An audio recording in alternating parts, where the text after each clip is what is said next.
Welcome, guys, to How the Frack We Got Here, a show that takes the news and events of the week and try to make sense out of it all. I'm your host, the most Will Buchanan, and on this show, we simply are all about the facts. There are plenty of news stations out there that simply want to do anything short but inform you. Here at How the Frack We Got Here, that's all we believe in. We go up to the lefts, we go up to the rights, we go up to the middle of independence, we go after all sides because there's more than one side of a story to everything. And you need to know it all in order to actually formulate your own opinion. And that's what we try to do here at How the Frack We Got Here. Thanks for listening, and hold on. It's going to be fun. All right, guys. Today's date, October the 23rd, 2024, and this is How the Frack We Got Here. I'm your host, the most Will Buchanan on the Frack We Got Here. We do take the events of the week and try to make sense of it all. Before we get started, guys, let you know that we pride ourselves on being a news podcast, which means that we do our best in due diligence to research the proper websites that have award-winning journalism and research. We do not do sensational news like Fox News, the News Media, Newsmax, The Blaze, The Daily Beast, whatever extreme left or extreme right views are out there. We simply don't do them. We provide you with nothing but just the facts. At the same time, we do try to watch our language, but sometimes words do fly. At the same time, guys, there may be things that might be shown that might be too intense for younger viewers. So viewer discretion is advised. Aside from that, welcome. So, how do we start with this? Well, before we get into the usual, what has Trump done this week? I got to point out again that we are in an election season. We are not too far off from November 5th, where we will decide who is basically going to run the country the next 4 years. Do we give the expired Doritos, Locos, Nachos, Taco a second run at this? Or will we do the right thing and elect someone who's more than qualified to be the next president of the United States, who just happens to be a black woman? And yet the race is somehow still close. By that being said, guys, I've sat there and told you many a times on this podcast that, again, please make sure your voting registration is correct. Please make sure that, everything is on board, everything is right. Because when I tell you, and I've said this before, they will find any and all excuse to disengage you from voting. I myself, living in Middle Tennessee, early voting started for us as of October the 16th. Me and my wife decided to go ahead and early vote just because we wanted to beat the craze. Went to an early voting polling station, and really quickly the power went out. And yet it was kind of odd that this was inside a library and the voting machine's power went out. Even more so that no electoral official actually came out and notified everybody. It was more like security did it. Now, of course, it was odd that the voting machines lost power, but there was still power in the library. We could literally see lights and everything else on. The gym was still well lit up. So obviously, there was some trickery afoot.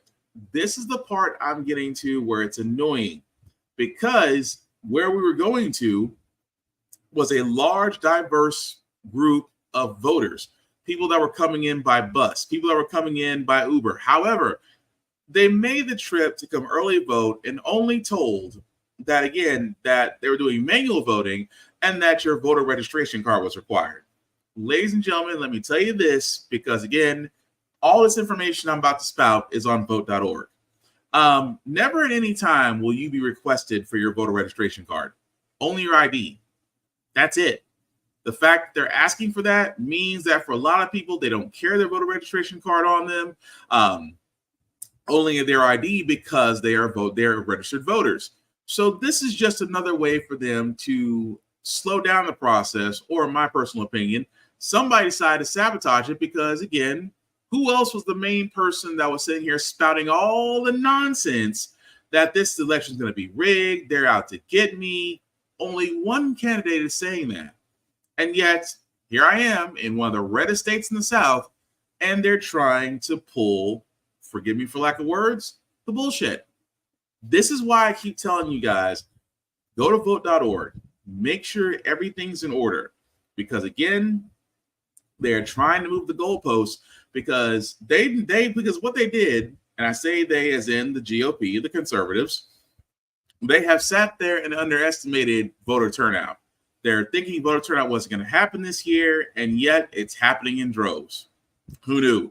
Even more so, where our first story begins in Georgia. where I did not think this was going to happen. Because remember I said in Georgia that they tried to institute a whole bunch of Trump-allied legislation as far as voter polls, as far as purging voter rolls, things of that nature. Remember I said that they were trying to do all this before the election. Well, turns out the Georgia Supreme Court decided to block it, saying that these changes were sudden, that they didn't follow the proper process. At the same time, they could not be implemented. Now, again, that's all great, just because these are the rules that I keep talking about, guys, where one of the rules from Georgia, where thankfully this isn't blocked, and things that you should know, especially live in Georgia, that one of the rules that they were trying to push through is that, and I say this heavily, if county election officials see something wrong with the votes, under their discretion, they could do an inquiry that could take months before declaring someone the winner.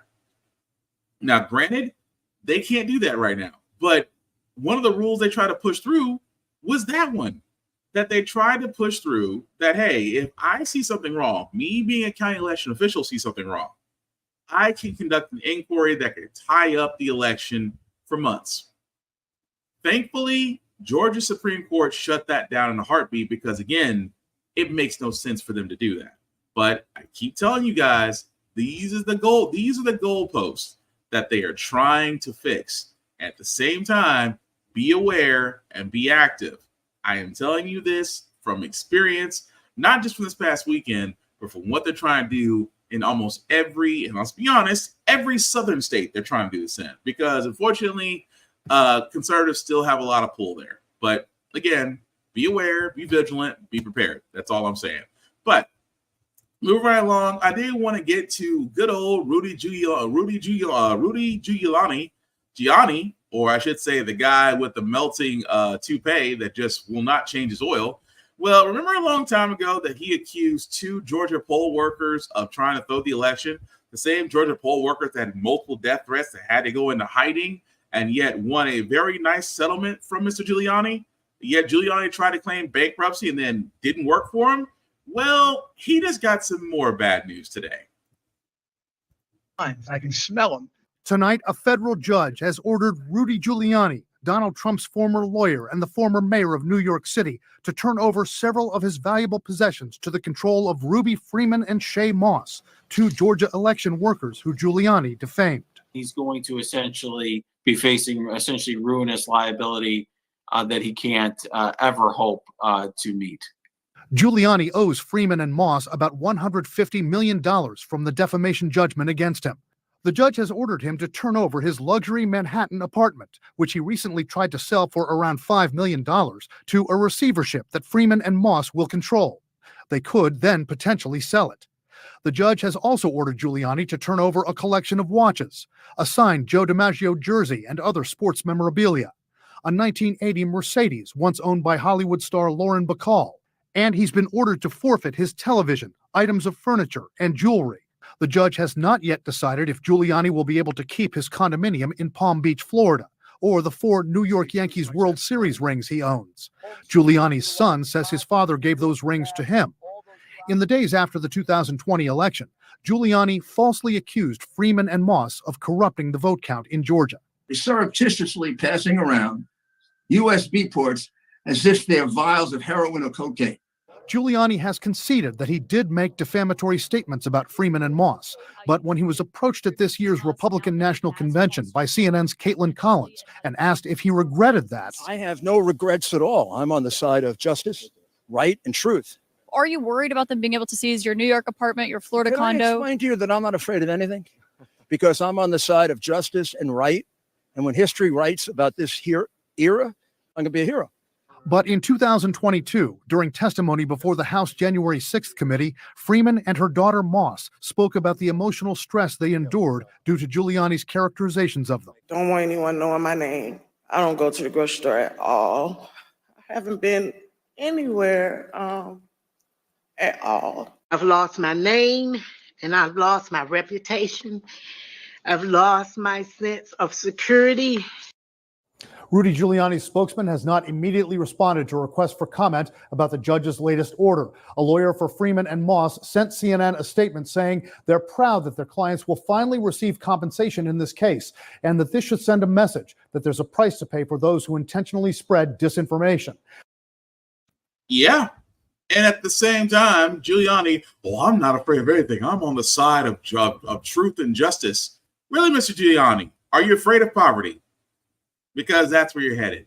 And I'm not mad about it. I'm not mad about that at all, because those poll workers had to endure months of just fear that him and others try to, point out that Georgia, they try to say Georgia tried to throw the election toward Biden and not Trump, which again, not true. Multiple times it's been said it's not true.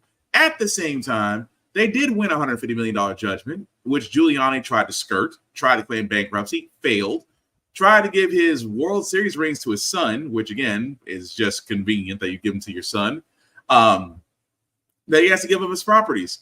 I'm sorry, Giuliani does not deserve an ounce of comfort. He does not. If you sat there and you basically decided to ruin the names of two black women who have done nothing more than their job, at the same time, you yourself are somehow untouched and yet out of jail, then every penny that you owe those women should be stripped from you with extreme prejudice. So I'm not going to feel bad for Rudy Giuliani, because, again, he'll still sit there and say he's on the side of righteousness. History will not see you as a hero, sir. They will see you as an agreeable moron who tried to grift because you saw Donald Trump do it and was successful at it. And yet, the expired Doritos Locos Tacos time is coming as well. It's just that Giuliani, you just had to go first. Meanwhile, again, this is also that's also in Akron, Ohio. The story of Jayland Walker. For guys that I don't remember, Jayland Walker was killed let's be honest, he was murdered by police.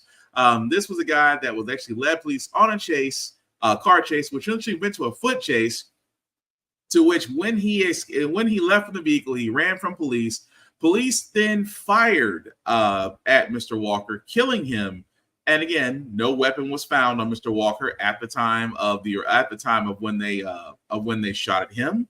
At the same time, they did an inquiry to where those officers that did shoot Mr. Walker were released. There were no charges being filed. Well, we knew the next thing was going to happen was that the family was going to sue.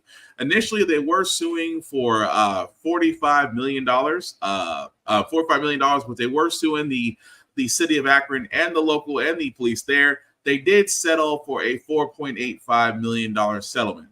And again, I keep bringing this freaking up for reasons beyond my comprehension. Law enforcement are always confused over why people of color will never trust them. Stories like that. Because again, it was an attempted traffic stop for a broken license plate light, to where, again, he fled. It was his car, fled on foot, and they shot him in the back. How much of a danger was this young man where 46 shots went into his back? How much of a danger was he? And even more so, the grand jury that was looking over this case declined to charge the officers, saying that, claiming that the officers were justified in their deadly force against Walker. How? Because those officers were on paid administrative leave. Now they're right back to protecting and serving. So again, I hate to say this, but that's the circle of what happens with police shootings and people of color, with police people in color. Because for some odd reason, outside of guns, and I hate to say this, because in America, guns have more protection, law enforcement has more protection, corporations have more protections than anybody else.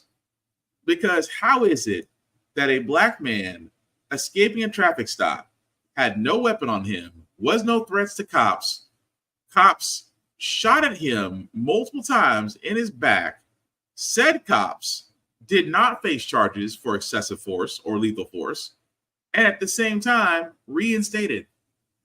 But all the family can do is sue for wrongful death. And I keep saying this all the time when it comes to law enforcement officers. It is hard because, number one, you guys will never speak up against police activity that goes too far or doesn't even happen. You'll never speak up about your brethren in blue who shouldn't be law enforcement officers because they're too trigger happy and would rather kill people than try to peacefully de-escalate them. You'll never talk about it because the ones that do talk about it, guess what? They're no longer police officers. I wonder why. But yet you wonder why people of color always have an issue with police. Maybe it's because every person of color has a police story. And that's not a badge of honor. That's a problem. But I keep saying this all the time when it comes to law enforcement. Well, we just got a few officers that shouldn't be on the force. Then why are they still there? There are some jobs you just cannot have a few bad apples, and that's just one of them. But we'll get to more law enforcement stories that we have toward the end of the podcast. Anyway, you guys probably remember this story a few years ago. Imagine you're an RA at a college and you always get a drunken disorderly that decides that, hey, I'm drunk enough to call you the N-word, and you show amazing restraint. Yes, it's that story.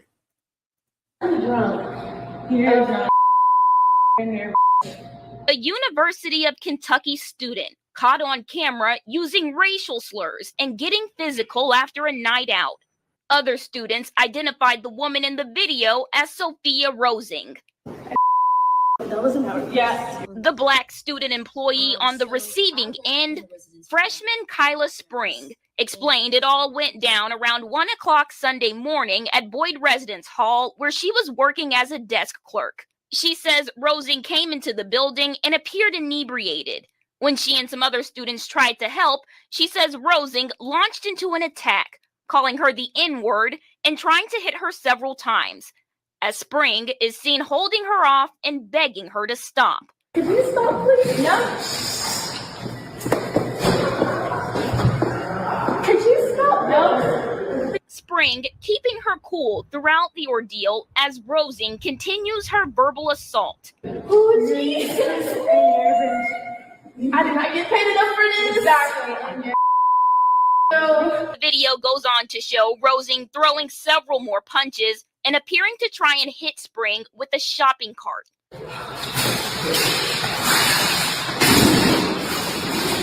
The entire video is simply too explicit for us to show without.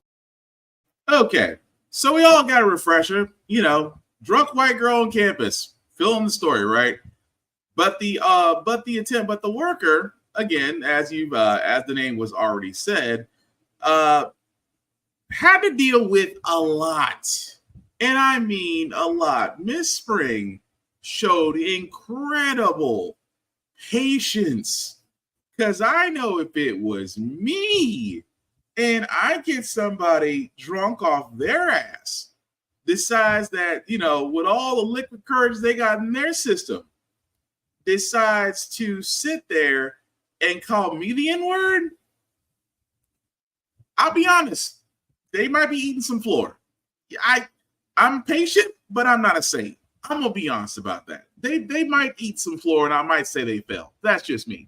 But the reason why I bring up that video, because, again, this was not that long ago.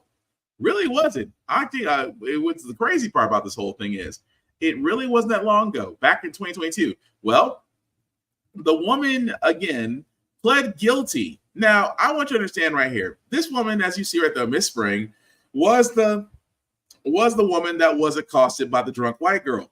Now, here's the crazy part about this all, right? She did face assault charges, which were pleaded down during remediation. So she literally, at first, it was 4 counts, 4th-degree assault, 1 count of disorderly conduct, 1 count of alcohol intoxication. However, it's been knocked down in mediation because they said she apologized. Here's the great. People got to apologize and express feelings face to face, which, again, it just bugs me a little bit because what it got reduced down to, guys, for all those that don't know, she got a recommended sentence up to 12 months for assault charges. That's running concurrent, which means that technically she's not in jail unless she fucks up again. I apologize for using the word fuck up. She also gets 100 hours community service and a $25 fine. She's also banned from ever attending the University of Kentucky. Now, again, Miss Spring, it doesn't say exactly the compensation that she should have gotten because let's be honest, she should have, for someone that literally, you could have whooped her ass and we all would have understood. I'm just going to be honest. Miss Spring was in every right to whoop that woman's ass. And everybody would have understood. But she did show incredible restraint. The University of Kentucky should have done more. Now, at the same time, the drunk white girl, again, Sophia Rosing, because Miss Spring said it best. Her family had money. She immediately was disenrolled from the University of Kentucky. She was whisked away as if she was dust. But she will be facing some sort of action.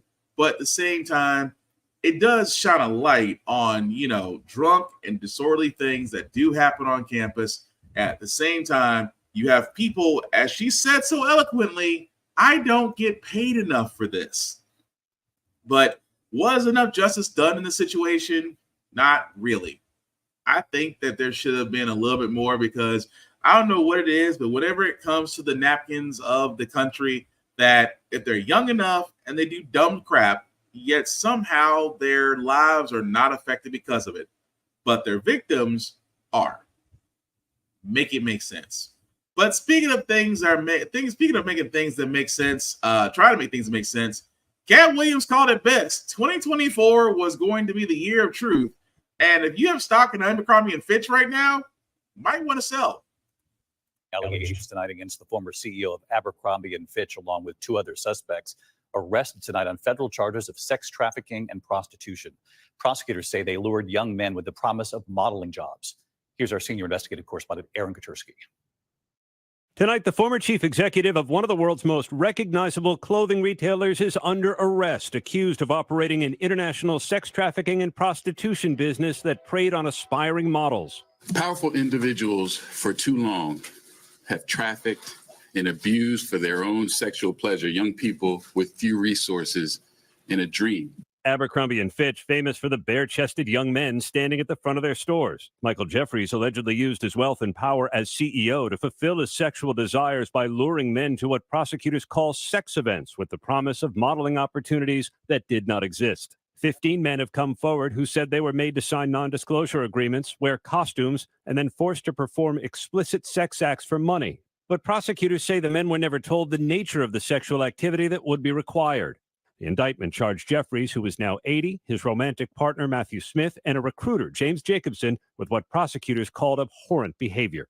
The defendants pressured the men to consume alcohol, Viagra, and muscle relaxants known as poppers during the sex events. The allegations mirror civil lawsuits by several alleged victims. They left believing they had serious financial, reputational, and potentially physical risk of ever saying anything, which is why it's taken so long for this to come out. Former model Barrett Paul says in 2011, he was flown from L.A. to a party at Jeffries' estate in the Hamptons. I was told that there could be some things that were not your normal interview. However, this is your chance. The criminal charges are based on 15 alleged victims, but David, the FBI believes there may be dozens more and asked them to come forward. If they do, prosecutors say there could be even more criminal charges. And again, it is crazy because in the wake of the diddler and his sex trafficking crimes, it's almost about to be a Law and Order SVU episode because more heads are going to fall. Now, should they all face the letter of the law to the maximum? Absolutely. But you can't help but wonder, did Cat Williams get this right? I mean, don't get me wrong, he's yet to be wrong. But again, like I said, if you have stock in Abercrombie & Fitch right now, might want to sell while the getting's good. That's all I'm saying, because I think Abercrombie & Fitch might be for sale in the next coming weeks. Just saying. But anyway, one move along on this way, guys, because as we get to the election, I find myself asking questions, especially in the sense of Elon Musk. And, let me stress this before I tell the story. Elon Musk is an idiot. He didn't create Tesla. He bought it.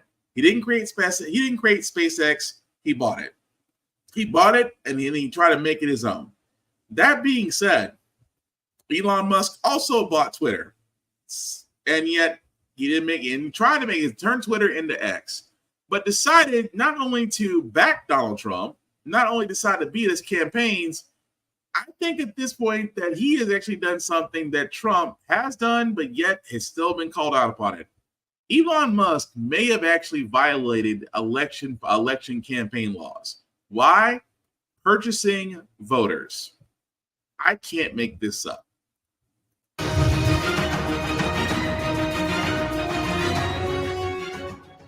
Welcome back. Videos are flooding social media now of billionaire Elon Musk's $1 million giveaway to voters in swing states. To qualify, you've got to sign a petition supporting the First and Second Amendments. But there's a catch. You can only sign the petition if you're a registered voter. Critics have questioned whether that move is legal or not, but Musk's PAC says they're confident it is. So chances are you heard about that, but probably not this. A different effort to appeal to swing state voters, this time by an organization that calls itself Progress 2028.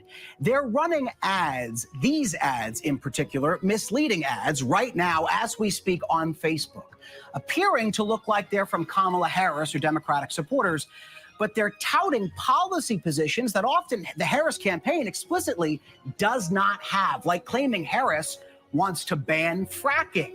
This show, us here, we reviewed Facebook ad data, and more than 300 of these ads were purchased to be placed in the feeds of voters in every single swing state. So to talk more about that and about that Elon Musk giveaway, we want to bring in Anna. So I'm going to stop it right there because basically this goes into commentary. The crazy part about this, guys, is that is very true. Elon Musk is literally saying, hey, if you sign up and say you support the First and Second Amendment in a swing state, I will pay you $1 million. So far, reportedly, he has paid out $3 million to 3 voters. Here's the problem. That is a violation, and it's basically called election interference. You can't buy votes. You cannot entice or incorporate people by using money to have them register for voting. That is seen as election interference. Now, of course, it's Elon Musk's PAC that's doing this. So, again, they've already been told, or if I'm understanding correctly, they've already been informed that they may have possibly violated election laws, which, again, they have. But this is how far some people are going for Trump, that they will sit there and violate laws just to get people to vote. Because, again, I hate to say this, guys, between the expired Doritos Locos Tacos that is trying to get his second act and a qualified black woman, how is this a close race? I cannot stress that enough. How the frack is it a close race? You have an intelligent black woman, you have an idiot. Somehow they are neck and neck. And it's only because the idiot has found his cult. And now they're trying to buy more people into it. But outside of that, then this is why I say the reason why I say election laws need to be looked at. Not because of the fact that enticing people to register to vote and then give them money for it doesn't violate anything. This dumbass law is still in place. That these University of Georgia students are protesting because the law that went into effect in 2021 had new anti-voting measures. One of those measures we talked about in this podcast, where you cannot hand out food or water to voters near polling places. Now, that's what they're protesting. Now, that law, in my opinion, was dumb as hell, because giving a person a bottle of water or food near a polling place does not influence their vote. In Georgia, because again, in the South is like a hot plate at a Waffle House. It's freaking hot 80% of the time here. And then you have a brutal winter. The point I'm getting at is when you're voting, you don't know if it's going to be a hot day, a cold day, a mix of the two. But it used to be that when you went to a polling station, they would give you water or food because, again, if you've been in those polling places, it can take a while. Them lines can back up. It used to be accepted that you can get food or water to people who vote. It's just common human decency. But in Georgia, it's now illegal. So you're telling me that Elon Musk PAC can go around here unscathed, playing Publishers Clearinghouse with voters and giving them money, because let's be honest, that it does entice them, but yet giving food or water to somebody at a polling place is considered illegal. Make it make sense, because it doesn't. Hence the reason why I keep on saying intelligent black woman expired Doritos Locos Tacos. How the frack is it a close race? But here's the one thing I did actually bring a smile to my face. Remember the Central Park Five, the 5 teenagers that Trump took out a freaking 5-page ad in the New York Times for, that sat there and condemned those 5 black men because they were accused of raping, they were sexually assaulting a white woman in Central Park? Now the exonerated 5 have some words for Trump. We're suing your ass. Welcome back. The now exonerated members of the group known as the Central Park Five are suing Donald Trump for defamation after comments he made about them at a presidential debate last month. The complaint accuses the former president of making, quote, demonstrably false statements while on stage in Pennsylvania in September. Trump falsely claimed that the group of black and Latino men, who were just teenagers at the time, had pleaded guilty when they were tried in connection with the brutal assault and rape of a woman who was running in Central Park back in 1989. He also said that the victim had died, all things that are not true. They admitted, they said, they pled guilty. And I said, well, if they pled guilty, they badly hurt a person, killed a person ultimately. And if they pled guilty, then they pled, we're not guilty. Again, all that not true. A spokesperson for the Trump campaign is calling the lawsuit an attempt to distract the American people. We have NBC News legal analyst Danny Sabalo is here to help break this down for us. Danny, good morning. Always great to have you with us. So the Central Park Five, they spent years behind bars for a crime that ultimately they didn't commit. Remind us how that was, that they were ultimately cleared, and the suffering they say that they went through because of that and really are still going through. After they were convicted and serving time, completely lucky to them, a serial rapist who had raped women around that same time confessed, and DNA evidence confirmed that he was, as his story said, the only perpetrator of the crime. So in relatively short order, most of the defendants were released, their convictions overturned. So this is something that had that was not the result of additional investigation. If for whatever reason the real doer confessed, DNA evidence confirmed it. Otherwise, those kids would still be in prison today, probably, depending on their sentence. What has to be proven here? Because defamation can be tricky, right? I mean, is this as clear cut as it looks? This is one of those cases where you don't need a whole lot of discovery. You could probably go to trial next month. You get a couple experts maybe, but what is there that you need a lot of discovery for? You've got a transcript, you've got the video, you've seen the entire case in the last minute, and it's that statement. And the question is, first, was that a false statement? And second, did it cause the plaintiffs harm? And when you accuse people of a crime, generally speaking, the harm is presumed. So the real inquiry is, was that a false statement? And was it a false statement that was made deliberately? And he's obviously intentionally making that statement. So it looks like Trump has a problem. I'll just add that the attorneys, I happen to know the attorneys representing the plaintiffs here. This is not a fly-by-night law firm just throwing something against the wall and hoping something will stick. These guys are titans of the personal injury world. So for them to take on this case means they think it has value, and they win. And I'm biased because I've worked with them a little in the past, but I can tell you they're no joke. They win cases. Are they seeking damages? Of course, they're going to seek. And we're in a really interesting era because I handle personal injury type cases where In the past, defamation cases were not seen as particularly appetizing cases, but in a Trump era, in an era with a lot of very famous people saying dumb things, we have a strange situation where you might have a plaintiff who has a shattered femur, real medical injuries, and they might only be entitled to about a few $1 million in damages.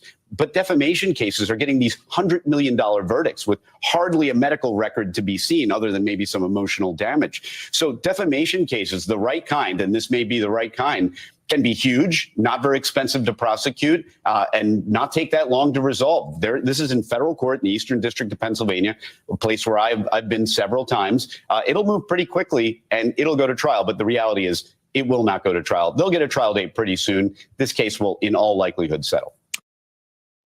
So again, I love how the fact that, again, I know he's a lawyer. He knows how the process goes. But I love the fact that he sat there and said, there's not a lot of discovery that's got to be done here. Because in my mind, I'm just like, so does anybody not have a copy of the New York Times from 30 years ago, 30, 40 years ago? When Trump decided to take out that 5-page ad talking about, they should be executed. Nobody has a copy of that. I'm pretty sure it's easy to find, but it amazes me so. It amazes me so that, yes, they should go after him. Those five men's lives are forever changed by that accusation. Those 5 men have every right in the world to go after Trump. They have every right in the world to sue him for whatever money he's got at this point, because it's all RNC at this moment. But yes, sue him, because honestly, and forgive me for saying this, payback's a bitch. He basically slandered them in the newspaper. Turnabout is fair play. They were emotionally scarred from it. It'll be easy to prove that. And I do agree with the lawyer. Would I love to see Trump in a courtroom explaining why he took out a 5-page ad against the exonerated 5? Would love nothing more to see Trump in a courtroom again. But does that mean that it will go there? Probably not. As the lawyer said, they'll probably sell out of court. Though, amount will probably be undisclosed. But let's just think about that for a second. There is a chance that this felon, who's already facing multiple court cases, and this one is a slam dunk, would love to have this televised all over again. Because again, there's still a scary thought that he could somehow still be president. But at the same time, I would like to see some justice done because of him and because of others and, the prosecutor and the officers that, beat these boys till they confessed. There has to be some justice for the exonerated 5. Why not the expired Doritos Locos Tacos paying them out? That would be cool to see. But speaking of that expired Doritos Locos Tacos, well, he decided that, since Kamala Harris said that, one of her first jobs working at McDonald's, in the worst display of a public event, Trump decides he wants to work at McDonald's. And yet, just watch. This is fun. I could do this all day. I wouldn't mind this job. My first day at McDonald's, I'm looking for a job. And I've always wanted to work at McDonald's, but I never did. I'm running against somebody that said she did, but it turned out to be a totally phony story. So if you don't mind, I want to work the French fry counter. Absolutely. Okay, how much are you paying me? How much are you paying? Lower slowly into the wood, don't want to burn. Then it's going to hit our fry pan. Very good. Grab one while it's really hot. See if you can touch that sucker. I don't think so. Okay. Never even touch it, huh? Wow, that's pretty good. All right. Appreciate all that. Thank you. And there'll be no charge. Trump is paying for it. Is that okay? Oh, you're doing some extra stuff. Oh, okay, great. This is all on Trump. Oh, hello, how are you? You're a good-looking guy. I love you. Thank you very much. Thank you very much. I will. I promise. Thank you very much. Perfect looking person. That was good. Thank you. Thank you. Hi, Mom. That's Mom over there. That's with him. Huh? How you doing, sir? Fantastic. Hello. How are you? Your new baby. How are you? Doing great. How are you? So this is complimentary of you, okay? All right. This is fun. I could do this all day. I wouldn't mind this job. I like this job. I think I might come back and do it again. Thank you. Look at that. Look at that. How are you? Thank you, Mr. President. Nice to see you. You made it possible for ordinary people like us to meet. Oh, you're not ordinary. I mean, thank you so much. You are not ordinary. I can see. We pray for you, and you are the type of person we want to be the president. Thank you so much. Okay, so I apologize for the last 2 minutes of BS you had to watch because that stunt, let me explain that to you. So anyway, that stunt at McDonald's was a closed office. All those people driving up were basically paid actors. Trump literally sat there, and this just goes to show you how disassociated he is from reality. Number one, he walked in McDonald's and said, I would like to have a job. Anybody who's ever walked to McDonald's knows that the first thing they're going to sit there and tell you if you want to work at McDonald's is go online and fill out the application. You're not going to get in there. And on top of that, he already says he wants to be at the fry station. Any fast food worker that's ever worked in any restaurant will tell you, you don't start out at the fries. There's a scene out of Coming to America where Louis Anderson, God rest his soul, said it best. He sat there and said, I started at the lettuce. Next is the fries. In 2 years, I might be assistant manager. And that's where the big bucks roll in. Granted, it's Coming to America, but it's true. He made that entire event look so disassociated from the real world because anybody that's ever, if you worked on, if you've been on either end of a fast food window, you're working minimum wage. The food is hot. 9 times out of 10, you might be burned. You might be tired. You might be burned out. You might be working your second or even your third shift. People are, the customers are annoyed because the food isn't hot. It's not coming out fast enough. You don't have something. The ice cream machine's broken. You're dealing with the greatest experiment in human personality and human behavior. And Trump sat there and said, well, I could do this all day. Yeah, you could. Yeah, I guess you could, Trump, because all you're basically doing is having people pander to you. You're handing them bags of food to paid actors who are designed to make you feel good. It's like your own personal retirement home. And if we could leave you there, we would. Because that entire event was stupid. Because how else he sat there and was amazed about how the fries are packaged. Sir, do you think, and I think this is why I say Trump's an idiot, because how in the world does someone like him think fries are given to him? He eats McDonald's all the time. You don't think he just maybe might ask the question? But that just goes to show you the levels he'll go. The level of disrespect, of disassociation from reality.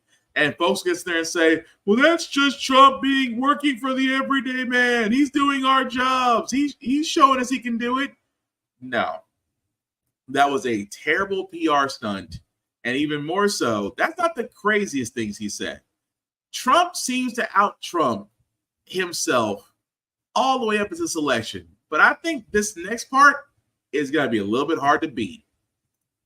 Beginning his closing message on the campaign, using vulgar language and new attacks against Vice President Harris. Rachel Scott is here with the latest on that. Rachel, good morning. Hey, Whit, good morning to you. And Donald Trump has never really been a conventional candidate. He rarely sticks to a script, but his closing message in the critical battleground state of Pennsylvania is drawing attention this morning, not for what he said about his vision for the country, but because of his vulgar language and profane attacks.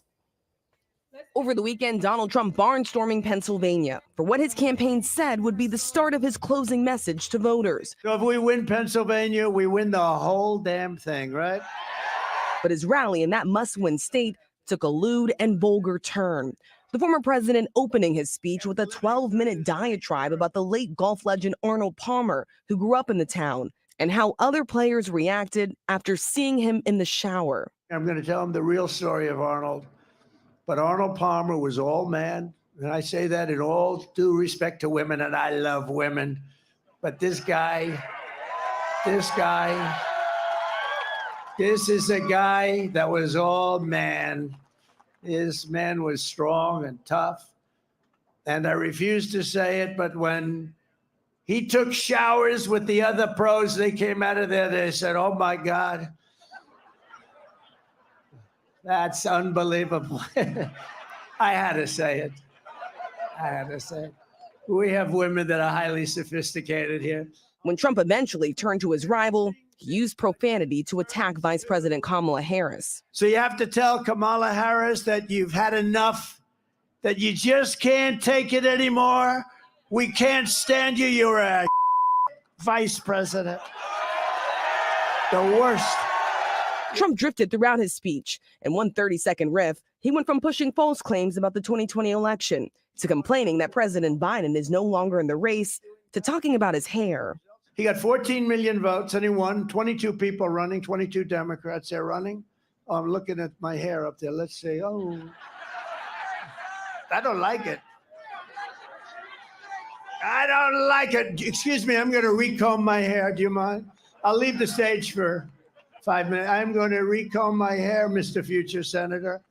We have David down here. Mr. Future Senator, you got to get him in. Despite pleas from his allies to focus on the issues, not personal attacks, Trump has only escalated his rhetoric. For the third time in just 1 week, repeating claims that his political opponents are the enemy from within. At one point, even suggesting they could be, quote, easily handled by the military. The outside people, the so-called enemies, if they're enemies, and they might not be enemies, if you have a smart president, they can be handled. During an interview with Fox News, Trump was repeatedly presented with facts to challenge him on his false claims about January 6th. There was nobody killed here. Nobody had guns here either. There were people with guns. Well, really? I'd like to know. You mean in the rally, or they had some guns at their home? No, someplace. at the rally. Oh, really? Well, I have not heard that at all. No, I don't think so. Over a dozen members of the mob have faced gun charges as part of the attack. And at a campaign photo op at McDonald's, the former president fixated over whether Harris ever worked there, once again hedging on whether he would accept the results of the November election. It's a fair election, always. I would always accept it if it's got to be a fair election. Billionaire Elon Musk, who's backing Donald Trump, has been doing a series of campaign events for him in Pennsylvania. So that just goes back into the check thing I told you guys about. But let's think about this for a second here. And I know I shouldn't say this. Any man that talks about another man and is in awe of said man when said man takes shower, not to diss the LGBTQ plus community out there. You guys know we're always your allies. But Trump saying that, highly effing suspect and also disgusting, because this is a man who looked at Biden and sat there and said he's unfit to be president. Well, Biden said, cool, I'm not going to run again. And now you're the old guy who's unfit to be president, unhinged at every rally you go to. So obsessed with your opponent working for McDonald's that you decide to pull a PR stunt and go to McDonald's. At the same time, calling her a shitty vice president, not understanding that you were a shittier president. You were a shitty businessman. The only businessman that I know that could literally take a casino and bankrupt it. Literally, the blueprint for making money in the United States, and you bankrupted it. But yet had the nerve to talk about an established, very well-spoken, highly educated Black woman, and yet we're supposed to believe you when you are more obsessed with her than most Dexter fans. I'm sorry. This is, like I said before, and then talking about another man's area in a shower and saying other men were in awe. Again, how is this a close race? How? That's all I'm saying. But we do got a couple of law enforcement stories before we go ahead and move on to our feel good segment. Again, this is basically about a school resource officer that decided to punch a student. And again, the video speaks for itself. This new video shows the tense moments leading up to a cop punching a kid. Just before school is about to start at the Firestone Community Learning Center, you can see this teen trying to get around the school's metal detectors. Watch as this officer stops him and forces him to turn back around. Police say they tried to get the teen to go through multiple times and say the detector went off at least once. They say this caused them to believe the teen might have a weapon. You can then see the teen try and force his way through the cops into the school. And after a brief struggle, the cops and the teen start walking until this school resource officer punches the kid in the head. I found the video upsetting. I expect many others will as well. The student was charged with trespassing, resisting arrest, and obstructing, but those charges were then later dropped without prejudice, meaning after an internal investigation, they could all be refiled. The other officer, the officer who did not strike the student, he is on his regular patrol shift. At Monday's Akron Public School Board meeting, board members questioned the district policies about resource officer training. Superintendent Michael Robinson said they are conducting a policy review and working with city and police officials to figure out how this happened. There must be accountability when incidents like this occur between an SRO and a student. The safety and well-being of our scholars and staff remains my highest priority. The teen is now being represented by an Akron law firm. Attorneys provided this statement reading in part, "No child deserves to be punched in the face by an adult, and an arrest must follow proper procedures, not driven by an officer's rage." Okay, so yeah, that's all well and good, but the officer still has to explain, but someone has to explain, including the SRO, why did you punch the kid in the head? Because for all intents and purposes, and I say this wholeheartedly, all intents and purposes, there are two of you and one of him. And yes, we're not sure of whether or not he may have had a weapon on him, but there are two of you and one of him. I'm not saying that the young man may have been strong enough to think that he could push past two supposedly trained officers that have non-lethal ways of actually subduing him.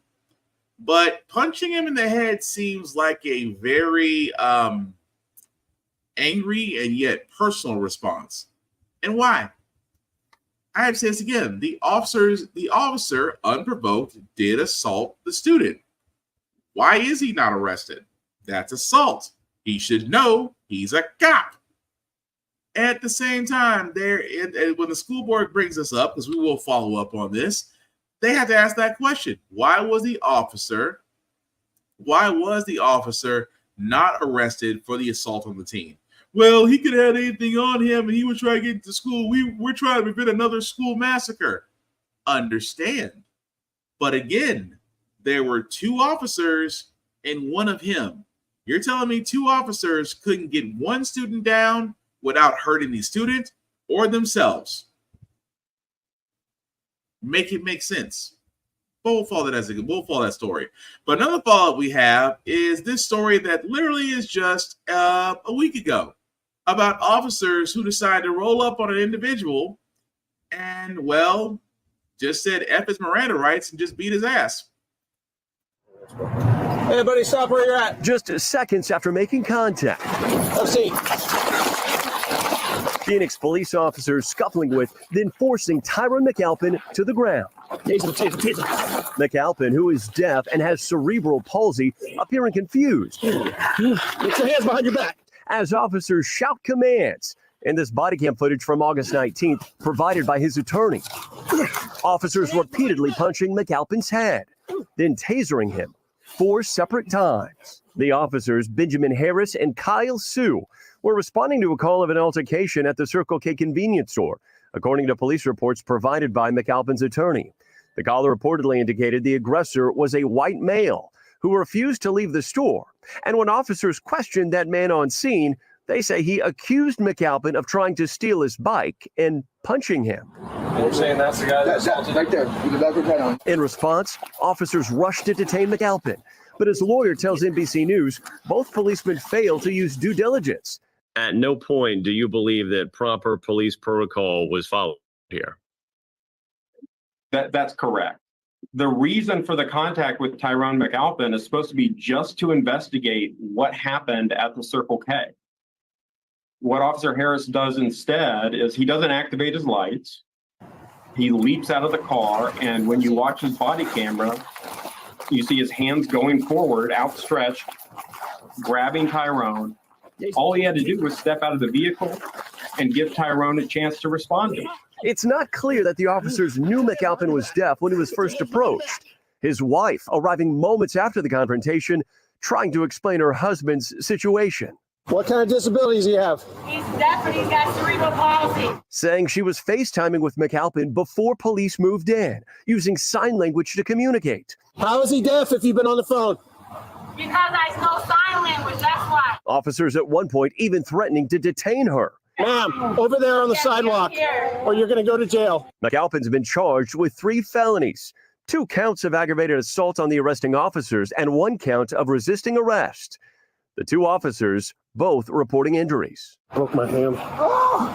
Did he bite you? Yeah. In response to questions about officers' actions, Phoenix police said in part, the incident is the subject of an ongoing internal investigation. Yeah, that ongoing investigation, mind you guys, actually wrapped up. The reason why is because the charges were dismissed against Mr. Alpin. Basically because the attorney at the time for Maricopa County said that she completed a review of the case and made the decision to dismiss the assault and resisting arrest charges. Wow. I wonder why. Could it be that your officers basically didn't do their job? Could it be the fact they rolled up on an individual and decided, instead of asking questions in a civil manner, decided to beat his ass? And then they did it with their body cams on.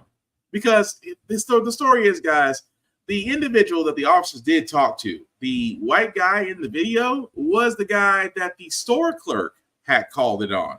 So instead of the officers doing their due diligence and actually going to the store clerk, they went to Mr. Assaultee, who decided to point out a walking black man and said, yeah, that's him. Officers not doing their due diligence is what led to this entire event. Now, Mr. Alpin is considering an attorney. I hope they sue. But at the same time, no actions are going to be reported against those law enforcement officers as of yet. And I keep saying this the entire time. What is it going to take? Because for the world of law enforcement, you're not going to sit there and try to convince us otherwise that, well, it's just the norm. Tonight we just literally covered 2 stories of officers failing to do their jobs. Officers who are not trained, except trained to detain and to kill. Officers who have better protections than most insurance companies. And I said before, officers who will forever have a problem with people of color trusting them just because we don't want to wind up a statistic. Make it make sense, because I've said all the time about police reform. Officers, we do need better trained officers. We do need better screenings. We do need psychiatric evaluations. We do need to have more training put to them. Because I have been saying this now for going on 3 years, and yet no one has stopped me or corrected me. You train longer to be a contractor, a nail technician, HVAC technician, welder, plumber. You train longer in the trade industry than you do for law enforcement. 6 months in the police academy, and then you're out there to protect and serve. And I get it. I keep saying all the time, you do need more training. I think education requirement should be added to that. I think that there needs to be higher standards for who we allow to be law enforcement. Like I said, if other countries can figure this out and their crime rates are low, why not us? Oh, but we don't want to admit that we do have a Leo problem, and that Leo problem needs reform. Simple and plain. But we're going to go move on to our feel-good segment, guys, because usually on How the Frack We Got Here, we usually talk about things that are sometimes doom and gloom, sometimes make you faith in humanity. But hey, it's hump day. Technically, it's early morning Thursday, but we will leave you guys out some good vibrations. And hopefully this story will do that because, again, thankfully, one bus driver saw a wandering child that could have wound up being a missing child. But thankfully, his actions led her back to her family. And a few years later, they're having a little bit of a reunion. Thank you, Louis, for being my hero and saving my life.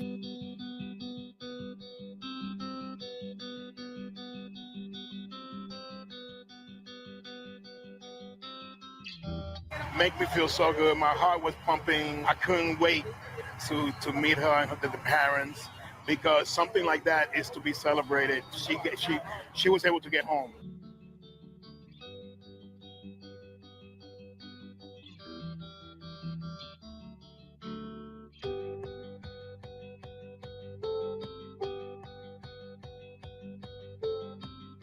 We were totally scared. We didn't know what to think.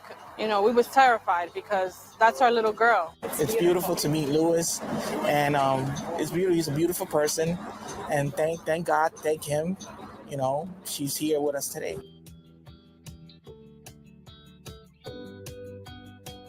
I decided to make my new fish, Louis. I was excited, and I was happy, and it was perfect. It says Addie's Hero. I love it.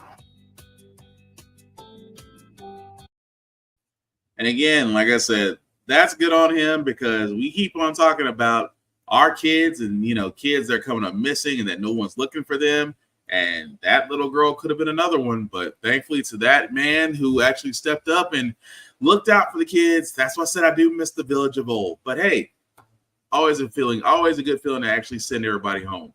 But with that being said, guys, that's going to do it for this podcast. Thank you all for liking, for watching. Let me know this is live. I certainly appreciate that. Some shameless plugging before we do get out of here, guys. I do want to talk about blurredstation.com. Blurredstation.com, it is the vehicle. It is the table we always ask for content that is owned by us, to be shown by us, and that same money, that flow goes into our pockets. Tubi's great, but Tubi's owned by Fox. And again, the guy that owns Fox now has Tubi valued at more than $100 million and counting. That same money can go to us, and why not us? Because Blur Station could definitely do that. Simply put, check out blurrstation.com, and if you like what you see, hit the Join Now button, select the Blur's Eye View Affinity membership, select my name, Black Spartan there. I would certainly appreciate that. It's $10.99 a month to stream Blur Station, $10.99 a month. After 36 months, you do have the ability to own a piece of Blur Station, and owning a piece of a media conglomerate has never been easy, but definitely check out blurrstation.com. Also, check out alwayspressrecord.com, APR TV. Why? Because you see shows like mine on there. APR TV can be seen anywhere. That includes internet, that includes smart devices, includes the Roku app. Basically, if you got internet, you can see me on your screen. Again, follow APR TV, another avenue to where our money and our dollars basically will go in our pockets. At the same time, guys, I know early voting is happening. Please check out your states. How you can find that out? Vote.org. Yes, vote.org can still help you guys. I know November 5th is not too far away. However, depending on your state, please check the site because the site can help you with early voting, can tell you where you need to go at the same time, what you need to bring. You can still check your registration. You can still get every option available to you. Do not let this opportunity pass you by this November 5th because we all have a civic duty. And trust me, and I don't mean to be biased, but I want to be biased. We do not want to give a felon who looks like expired Doritos, Locos, Tacos another shot at the presidency. Please go to vote.org. Be prepared. Check out early voting if you can. And just be prepared for November 5th if you can. Because, again, if voting wasn't so important, they would not be trying everything, including the kitchen sink, to disengage you from voting. As for myself, guys, you can find me, Black_Spartan615 on the socials. I'm easy to talk to. At the same time, guys, I talk more than just current events. The only rule that I have is don't be weird. I don't want to block you. I don't want to start that whole thing. Just don't be weird. At the same time, guys, these podcasts can be seen wherever you get your podcast from, whether that's Spotify, whether it's Google Play, whether it's Apple, Apple Podcast. Pretty much, guys, download it, share it. A like, a share, a follow costs nothing and means everything, but means the world to us because we simply cannot do this without you. The link at the bottom, I'll just make that a little bit bigger for you guys to see, is a link. If you go copy and paste that link into your browser, take it to my link tree. That's the YouTube and Facebook podcast. The YouTube, Facebook groups for all the podcasts. Like, share, subscribe, run the numbers up, as Meg Thee Stallion would say. I know I don't have that same look, or I'm not as, I don't have, let's be honest, I don't have what she has, but I do my best. But like, share, and follow, guys. I cannot stress this enough that, again, we here at How the Frack We Got Here do take pride in giving you the news, at the same time being an independent media, because we're going to give you the truth, and truth can be accepted whether you like it or not. But again, we enjoy it, and we hope you do too, and hope it encourages you to basically seek out the truth yourself and do it the right way. Please, not the research types from those from Trump News. That would help us out tremendously. But again, guys, November 5th, not too far off. We all need to be doing our civic duty. At the same time, it's almost a magical time. It's honestly like it's 2000. It's almost like Obama when he wanted to run. We could do the same thing again, because yes, Kamala. I hate when I hear it. It's like It's like, good God, how many ways can you destroy a woman's name? It's like, just, he said, well, Kamala. I was like, oh God. How about you say the name that she's gonna have? Madam President. Simple. But last thing I'll say about How the Frack We Got Here, guys, it's very much about being informed. We do a lot better in society where we're informed, because we're progressive. We move forward. We try to correct our mistakes of the past by making decisions that we should have done then that we're doing now, like electing our first Black woman to the Supreme Court, electing our first Black woman to the Federal Board of Governors, and hopefully very soon, I hope, electing our first Black Madam President. I hope, because I don't know if our country can survive the second coming of expired Rios Locos Tacos. When we don't learn from history, we are doomed to repeat it. That's what we keep asking ourselves. Why does everything go up on our paycheck? Why are we letting different politicians still the same old game in Congress? And most importantly, how the Frack We Got Here. Thank you all for watching, guys. Please take care of yourselves and each other, and we'll all get through this. Peace.